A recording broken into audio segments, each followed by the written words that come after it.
donc bonjour. Alors, donc, je m'appelle Marie-Pierre Lescure et je suis psychopédagogue. Alors, qu'est-ce que ça veut dire, psychopédagogue? C'est-à-dire que j'ai été d'abord enseignante pendant 15 ans dans un établissement voilà, public, enfin dans plusieurs établissements publics. J'étais professeure d'éducation physique et sportive. Et je me suis assez vite trouvée enfermée face à des situations que je n'arrivais pas à résoudre, avec des enfants qui étaient un peu non adaptés au système et dont je n'avais pas les moyens, en fait, de pouvoir les aider. Je sentais que j'étais un peu moi-même impuissante face à leur parcours et donc ça m'a amenée à chercher ailleurs, autrement. Et donc j'ai fait des études en sciences humaines, en psychologie et je finis au bout de 15 ans d'ancienneté à l'éducation nationale à partir et pour m'installer comme psychothérapeute. Et puis, comme rien n'arrive par hasard, j'ai eu un public qui est arrivé de parents et d'enfants en difficulté scolaire, en difficulté relationnelle. Et du coup, voilà, j'ai mis à profit ce qui me semblait important, c'est-à-dire donner des informations sur le fonctionnement humain, sur la relation, sur donner des informations, pas donner des solutions. Des informations pour que les familles elles-mêmes, qui ont les compétences, voilà, les familles ont les compétences de pouvoir, je peux penser à un livre de Maslow, la compétence des familles. C'est-à-dire qu'il ne faut pas comment dire, avoir l'idée que nous avons, nous, professionnels, les solutions pour les familles qui ont des difficultés. On peut être incitatrice d'un changement, on peut leur donner des informations qui vont s'approprier, qui vont transformer, et c'est eux qui vont provoquer le changement. Donc moi, dans ma démarche aujourd'hui, quelle qu'elle soit, elle est de cet ordre-là. C'est donner des informations, accompagner un changement, mais ne pas le diriger. En fait. Voilà. Donc c'est ma posture aujourd'hui de psychopédagogue. Dans cette énergie, j'ai créé donc une méthode qui s'appelle la méthode T'as tout compris pour apporter de réelles solutions à la problématique du harcèlement scolaire. Parce que en étant en poste, sur site, je constatais que chaque année, des actions étaient faites. On mettait des caméras, on mettait des affiches, on faisait un peu la morale aux enfants et qu'en fait ça ne servait strictement à rien, puisqu'à aucun moment on considérait ce problème comme un symptôme. C'est le symptôme de quelque chose, c'est le symptôme d'un dysfonctionnement. Si on ne travaille pas de manière systémique, on ne peut pas agir sur le harcèlement. Donc avec ce que j'ai appris dans la connaissance de l'humain, dans la connaissance de la relation, ce que je connaissais de la pédagogie et de comment transmettre, en fait, j'ai construit donc une méthode au départ qui est à l'intention des enfants primaires, mais qui pourra se convertir ultérieurement pour les collèges, lycées et dès la maternelle. Parce que les axes sont identiques, c'est-à-dire pour agir sur une problématique de harcèlement, c'est-à-dire apprendre à bien vivre ensemble. Si on tourne ça d'une manière positive et d'une manière systémique, comment va-t-on permettre aux enfants de devenir des citoyens capables de faire société, de vivre ensemble? Alors comment faire se décline dans cette méthode en plusieurs modules. Le premier, c'est de leur permettre de comprendre pourquoi la violence existe. C'est-à-dire à travers cette problématique du harcèlement, puisque c'est notre porte d'entrée, puisque c'est ça qui fait qu'on travaille actuellement dans les établissements scolaires. On ne vient pas nous faire travailler pour le bien vivre ensemble, pour l'instant, on vient nous faire travailler pour agir sur le harcèlement scolaire. Mais nous, on sait qu'on travaille sur le bien vivre ensemble et que notre projet est un projet de société, c'est un projet d'éducation à la paix. Ce n'est pas un projet de régulation de conflits, c'est bien au-delà. Et d'ailleurs, la régulation de conflits au niveau du harcèlement ne fonctionne pas. C'est-à-dire que ça va être ponctuel, mais ça ne va pas guérir le processus, ça ne va pas soigner le processus. Donc bon, ça en ayant conscience de ça, du coup le premier module c'est le harcèlement pourquoi. Et la question qui est posée aux enfants c'est pourquoi a-t-on du plaisir à faire du mal à quelqu'un? On vous écoute.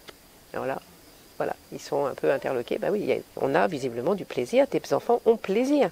Alors il y a ceux qui lancent l'action, puis il y a ceux qui s'associent à lui après.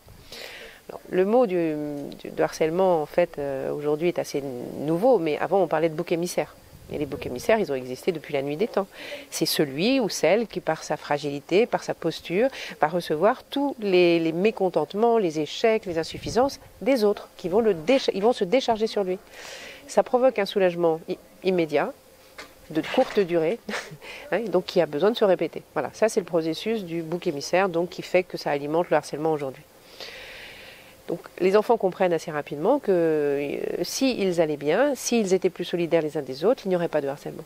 Parce que le harcèlement parle d'une souffrance, parle d'un mal-être. Alors déjà, ça désacralise l'idée du leader négatif qui a une certaine aura, qui va amener le groupe avec lui, qui va bien rigoler. Enfin, du coup, on le regarde un peu différemment, ce leader-là. On dit s'il a besoin d'être humiliant, d'être violent avec quelqu'un, c'est qu'il a un problème, ce garçon.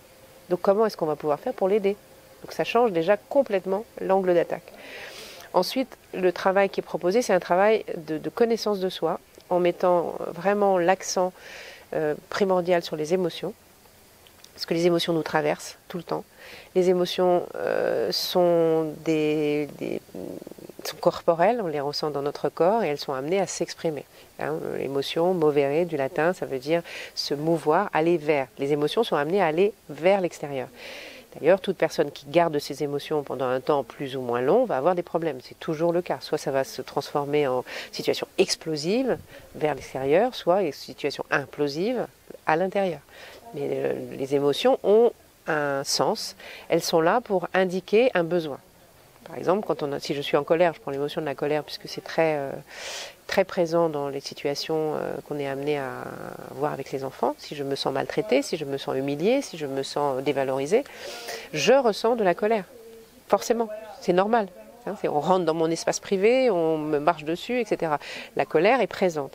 Mais si je ne sais pas l'utiliser, cette colère, si je ne sais pas quoi en faire, si je la garde à l'intérieur de moi, ça va être inopérant et il ne va rien se passer avec ça. Alors que la colère, le message de la colère, c'est de dire le besoin, c'est j'ai besoin de mettre les limites qui soient bonnes pour moi. C'est-à-dire j'ai besoin de dire stop, j'ai besoin que ça s'arrête, j'ai besoin que ça se fasse différemment.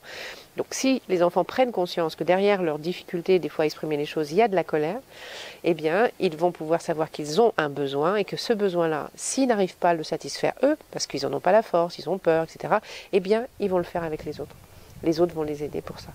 Donc on a créé un jeu pour ça qui s'appelle le puzzle des émotions, qui met à jour justement l'émotion et les émotions qui sont derrière la situation que vit l'enfant et qui vont lui permettre de se mettre en route, de créer quelque chose de concret pour agir sur la situation.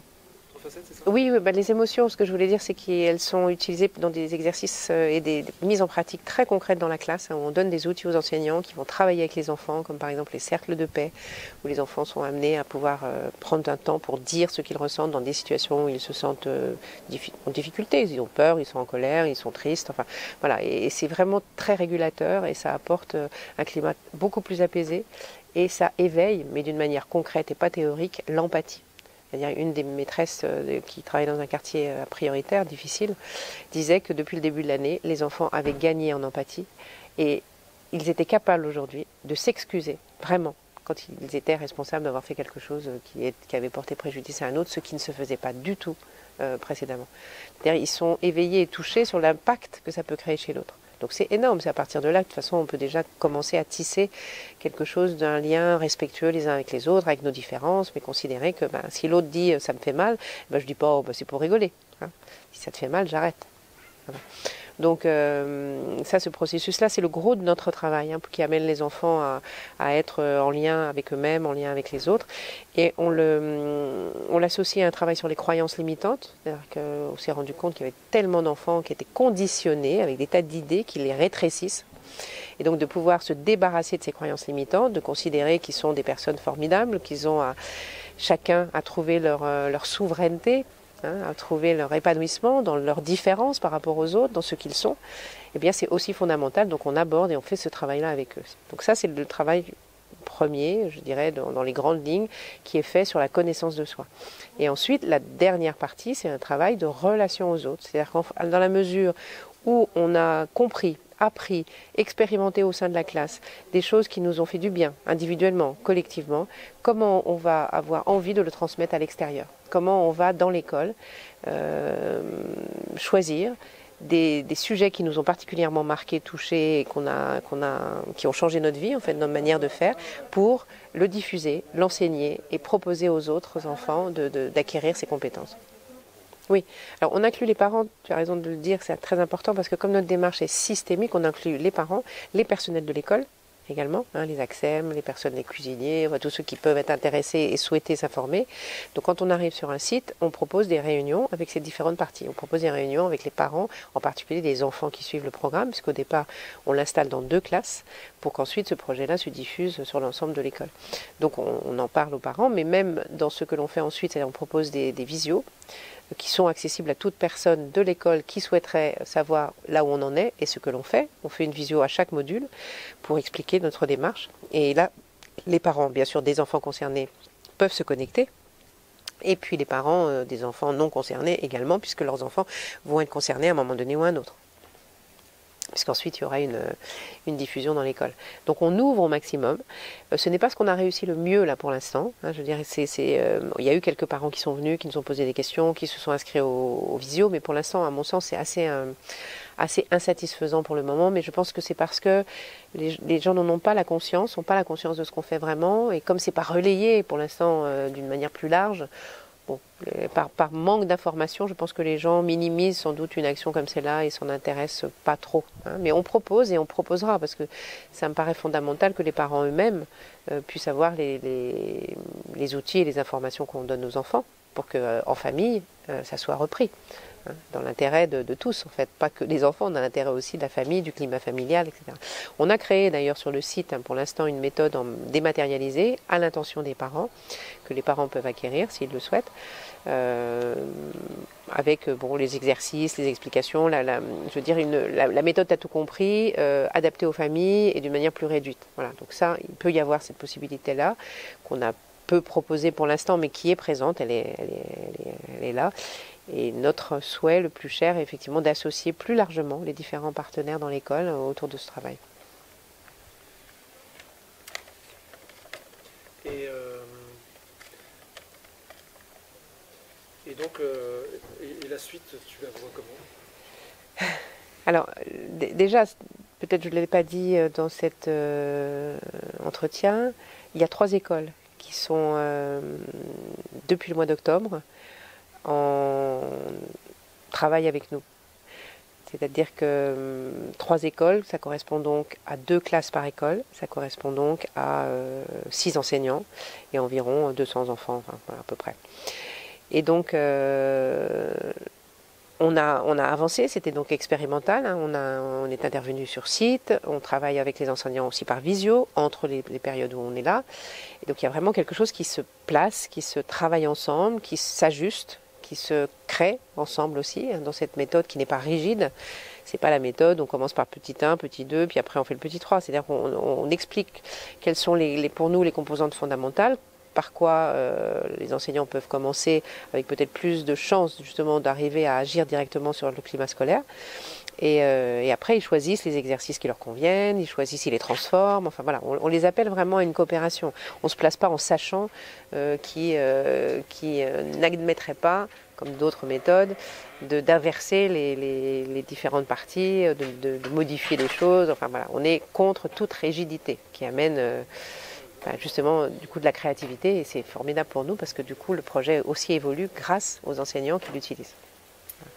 Donc ce qu'on peut dire aujourd'hui en résumé sur ces 3 écoles qui fonctionnent, c'est que les 6 enseignants, et c'était pas gagné au départ, sont enthousiastes, c'est-à-dire qu'ils ont pris conscience, en le vivant avec les enfants, de la chance qu'ils ont eue de suivre ce programme avec nous, de la chance qu'ils ont eu de le partager avec les enfants et de toutes les modifications qu'ils ont pu observer sur la classe. Avec une posture différente, avec un apaisement de la classe, avec une coopération qui s'installe davantage entre les enfants pour apprendre, pour créer, pour se protéger quand il y a besoin. Et ça, les 6, ce sont nos meilleurs porte-parole aujourd'hui. Parce qu'on pouvait craindre, comme les enseignants sont beaucoup sollicités, on pouvait craindre que ce soit un projet de plus et que ça leur demande du travail et bien sûr, hein, je veux dire au départ, mais ils sont rentrés dedans et quand ils sont rentrés dedans, ils se sont rendus compte combien c'était bon pour eux. Donc ça, pour nous, ça a déjà été le premier point où c'était ouf, quoi. Parce que nous, tout seuls, c'est pas parce qu'on intervient 5 fois dans l'année qu'on va modifier les choses. C'est-à-dire, il faut que ce soit repris, relayé, que ça fasse partie du climat scolaire. Donc ça c'est le cas, ça fonctionne, les enseignants sont ravis, donc ça nous montre que c'est utile et qu'ils y trouvent eux-mêmes un intérêt et un bien-être. Et puis après il y a les résultats par rapport aux enfants. Et récemment il s'est passé quelque chose qui n'était pas prévu et qui nous a permis de mesurer l'impact que ce travail avait auprès des enfants. Un enfant qui venait d'être exclu pour la 3e fois, un enfant en primaire de 10 ans, depuis septembre, c'est sa 3e école. Il arrive dans la classe de l'institutrice que l'on accompagne, à son plus grand regret d'ailleurs, elle était très très inquiète et très angoissée à ça, en disant il va mettre l'ambiance en l'air. Et il arrive et effectivement le premier jour c'est une catastrophe. Les enfants font n'importe quoi, se retournent contre la maîtresse, enfin vraiment toute l'ambiance qui était présente en une journée, c'est la révolution. Et les jours qui ont suivi, bon, la directrice qui est vraiment très impliquée aussi a discuté avec l'institutrice, a pris l'enfant aussi à part et a invité l'institutrice à pouvoir reprendre les outils, le travail qui avait été fait de cohésion de groupe, etc. et de travailler avec ce qu'elle avait appris. Et il s'est passé, mais dès le lendemain, vraiment une modification radicale. C'est-à-dire que les enfants ont compris, ont entendu ce que la maîtresse a dit, et ils se sont détournés de l'enfant en question. C'est-à-dire qu'il ne répondait plus à ses sollicitations, donc il était un peu perdu. C'est-à-dire qu'il ne savait plus trop comment faire, puisque personne, tout le monde lui tournait le dos. Et le second point, parce qu'il n'y a pas que ça, c'est qu'en fait, ils ont aussi réussi à formaliser que s'il était comme ça, c'est qu'il avait un problème. Donc, ils ont fait tout un travail sur les signes de reconnaissance. C'est un point que j'ai omis de donner, c'est-à-dire l'importance de reconnaître l'autre dans ses qualités, ses compétences, sa bienveillance, et de le nourrir de ça. Ça, c'est un point aussi qu'on travaille vraiment énormément. Et donc, ils ont fait, bon, il y a différents petits exercices qui existent pour ça, qui a mis cet enfant en situation d'être nourri par le groupe. Et depuis, je crois que ça fait un mois que la situation de son arrivée catastrophique voilà, s'est écoulée. Il y a un mois qui s'est écoulé. Et la directrice n'entend plus parler de cet enfant. Il n'y a plus de problème au sein de la classe. Elle l'a fait venir il y a 15 jours dans son bureau pour lui dire écoute, vraiment bravo, je te félicite pour ce changement de comportement, parce que c'est remarquable. Et il lui a dit c'est la première fois que je me sens écoutée. Donc il y a quelque chose de fondamental là, si tu veux. C'est un peu comme une maladie qui va mettre en exergue quelque chose de plus fort que ce qu'on n'aurait pas vu autrement. Dans les classes, on sentait que le climat scolaire s'apaisait, que les enfants étaient plus coopératifs. Là, on est face à une situation énorme. C'est-à-dire que une classe aurait pu être désorganisée, il aurait pu être exclu au bout d'un mois suivant, enfin, à nouveau, hein, le processus se serait répercuté. Or, avec les outils qu'on a transmis, avec le travail qui a été fait, ce n'est plus possible. Donc aujourd'hui, bien sûr, si on reprend la problématique du harcèlement, on peut dire qu'un enfant qui suit le programme toute l'année n'est plus en capacité de se faire harceler. Ce n'est juste plus possible. Soit il a les ressources en lui, il prend conscience de la situation qui se passe et il va agir, soit il est encore en difficulté avec ça, mais il va s'appuyer sur le groupe pour pouvoir agir. Donc voilà, moi je l'affirme sans difficulté, hein, puisque c'est aujourd'hui pour moi ce que je pense profondément de ce qu'on a en plus vu, c'est ce que je pensais en amont, mais là c'est une expérimentation. Donc c'est pour ça qu'aujourd'hui on fait un appel aux dons, parce que nous sommes dans la volonté de faire un documentaire. Donner à voir, filmer dans les 3 écoles, faire les interviews des enfants, des enseignants, des parents, filmer les situations de travail pour que ce travail soit connu et qu'on arrête de dire qu'on n'agit pas sur le harcèlement ou que ça ne marche pas ou qu'on a une solution miracle qui va tout régler en quelques jours. Il existe une manière d'agir qui dépasse bien sûr, qui va, je pense, vous l'avez compris, bien au-delà de la problématique du harcèlement, qui n'est plus qu'une conséquence, mais qui amène les enfants à être beaucoup plus heureux, en fait, beaucoup plus apaisés, beaucoup plus en conscience d'eux-mêmes, pour devenir des citoyens éclairés qui vont nous permettre de vivre une société plus apaisée et plus belle. Voilà. Alors, ça passe donc par eux, ça passe d'une part par la connaissance qui va ouvrir leur conscience, l'expérimentation qui va ancrer cette connaissance dans leur quotidien avec des changements de comportement individuels et collectifs. Et une fois qu'ils ont expérimenté, qu'ils voient combien c'est meilleur, c'est plus facile pour eux. Enfin, il y a un petit garçon là récemment qui disait moi je sais aujourd'hui que maintenant je peux être triste, c'est pas mal d'être triste. Quand on est triste, ça veut dire juste qu'on a besoin d'être consolé. Bon, un petit garçon de 8 ans hein, qui dit ça. Bon, ils connaissent plein de choses maintenant. Donc en fait, ils connaissent, mais c'est pas juste de la connaissance pure, c'est une connaissance qui va leur permettre de vivre autrement les choses. Donc une fois qu'ils ont expérimenté, eh bien effectivement, on les met en intelligence collective et on leur dit s'il y avait une chose qui vous avait marqué, que vous avez appris, qui a été vraiment bon pour vous, qu'est-ce que c'est ? Et donc chacun répond, on travaille, et puis on rassemble les informations, on regarde quels sont les différents axes, les priorités peut-être qu'on a envie de donner pour le diffuser dans l'école. Et alors si on choisit un axe qui est la confiance en soi, à travers le travail sur les émotions, bon, on va dire, c'est ça qu'on va tenter de diffuser, qu'on va diffuser dans l'école. Donc comment on va le faire ? Et donc après on construit les outils, on se fait aider par des adultes. Donc là on est encore là en soutien pour l'année suivante, c'est-à-dire comment ce que vous voulez transmettre, voilà c'est ça, ok, eh ben, on vous propose tel outil, qu'est-ce que vous en pensez ? Vous allez expérimenter auprès de vos camarades, vous reviendrez vers nous, voilà. Donc après ça se diffuse dans l'ensemble de l'école. Il y a capillarisation voilà, qui s'installe à travers ces 2 classes qui ont expérimenté pendant 1 année cette méthode. Et ils reçoivent un petit diplôme à la fin, au mois de juin. Chacun reçoit un diplôme de bâtisseur de paix. Voilà, ils ont un petit papier avec leur nom parce qu'ils ont suivi la méthode T'as tout compris et ils deviennent des bâtisseurs de paix. Voilà, on les incite et on les invite à être à cet endroit-là. Donc à partir du moment où ils se mettent en expérimentation, qu'ils se mettent en mouvement, qu'ils agissent avec les autres, d'abord ça augmente la confiance en eux, ça les rend plus forts, ça les rend capables d'agir sur une société, enfin je dirais sur une situation qui ne leur convient pas, ça rend leur puissance. Et quand on met les enfants à cette place-là et qu'on les écoute, ils sont extraordinairement créatifs et ils sont extraordinairement conscients de choses avec des idées innovantes que les adultes n'ont pas forcément. Donc ça les met vraiment dans une posture de créateur du monde. Bon, ce qu'on leur dit aussi dans la méthode, c'est qu'on est créateur de sa propre vie. Et ça, ils l'ont bien compris. Si quelqu'un pense qu'il n'est pas capable, que d'autres sont mieux que lui et penseront à sa place, qu'il est insuffisant pour agir dans la vie ou être intéressant pour les autres, ben, sa vie va se construire comme ça, c'est de toute évidence. C'est-à-dire il n'osera pas faire certaines choses, il se mettra en position de soumission par rapport à d'autres. Enfin, ça va construire sa vie. Donc à partir du moment où on prend conscience qu'on est puissant chacun à notre niveau avec nos différences, tout change. C'est-à-dire qu'on reprend du pouvoir sur sa vie, individuellement et collectivement.